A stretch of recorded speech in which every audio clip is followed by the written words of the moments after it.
You may think that the house belongs to you just because your name is on it.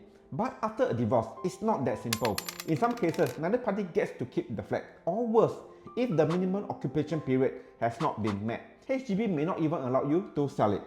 You are stuck, unable to keep it, and unable to let it go. And for those who can sell or transfer, the next question is, do you really have to sell it in a divorce? Can you or your ex take over the flat? And what if one party refuses to cooperate to sell? Hi friends, I'm Kenneth, a former police officer with 16 years of real estate experience, helping families through major life changes. I have guided many divorcees through tough housing decisions, and I regularly work with family lawyers to help my clients move forward quickly, legally, and with minimum stress. And now, let's dive in. So, can you or your ex keep the flat?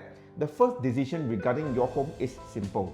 Does either party wants to keep the HDB flat? If yes, then the next question is that person eligible? To retain the flat after a divorce, you must either have care and control of a child from the marriage or be a Singapore citizen aged 35 and above, qualified under single scheme. Alternatively, the person may also be eligible to retain the flat with a new family nucleus, such as applying with a new partner, with parents, etc. As long as HDB eligibility criteria are met and the minimum occupation period has been fulfilled, it may be possible to retain the flat under this new arrangement. If you are not eligible, then the flat cannot be retained even if both parties agree. Next check, has the flat reaches the minimum occupation period MOP? So if yes, you can proceed to explore retention.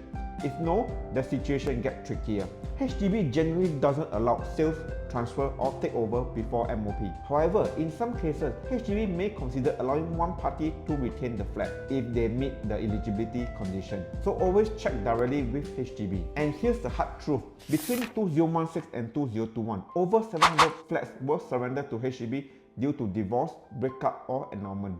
So let's say one party wants to keep the flat and they are eligible. That's the first challenge. Even if you meet HDB eligibility rules, you still need to afford the flat financially. That includes taking over the full housing loan or refinancing, which depends on your income and age. You may need to refund your ex share, including CPF use and any portion of the cash proceeds. And not forgetting the long-term household expenses, conservation charges, utilities, property tax, and all of that now fall onto you alone. That's when many people hit a wall.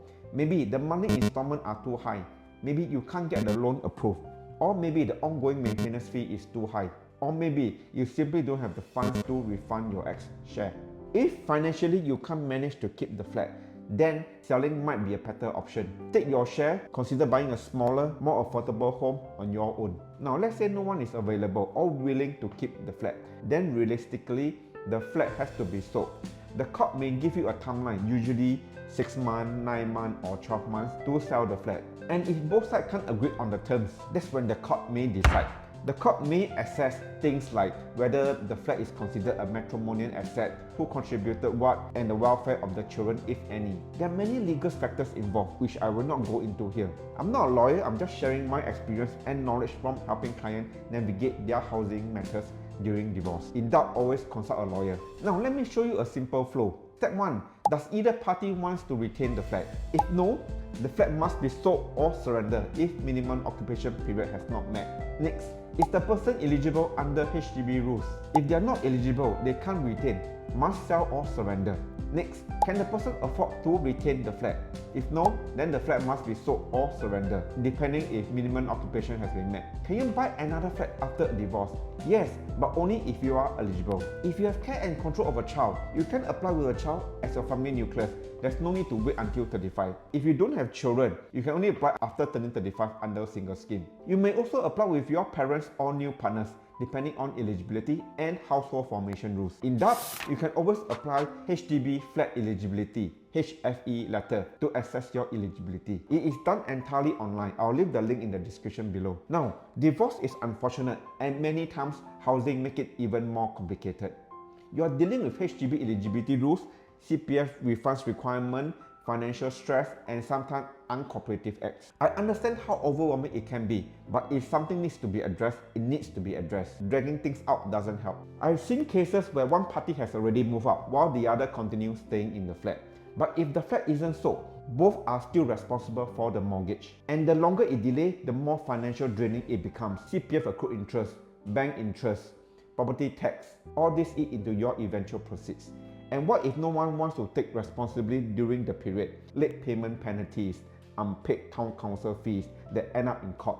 I've seen it happen. And if your ex-spouse refuses to cooperate, block the sales, you are stuck, especially if you have already moved on and have no access or control. Is your ex making it hard to move on? Tell me your story in the comments. I actually covered this in a more detail in another video. You can check it out here. I'm Kenneth. I know that this isn't easy, but you will get through it. Wishing you strength ahead, and I'll see you in the next video.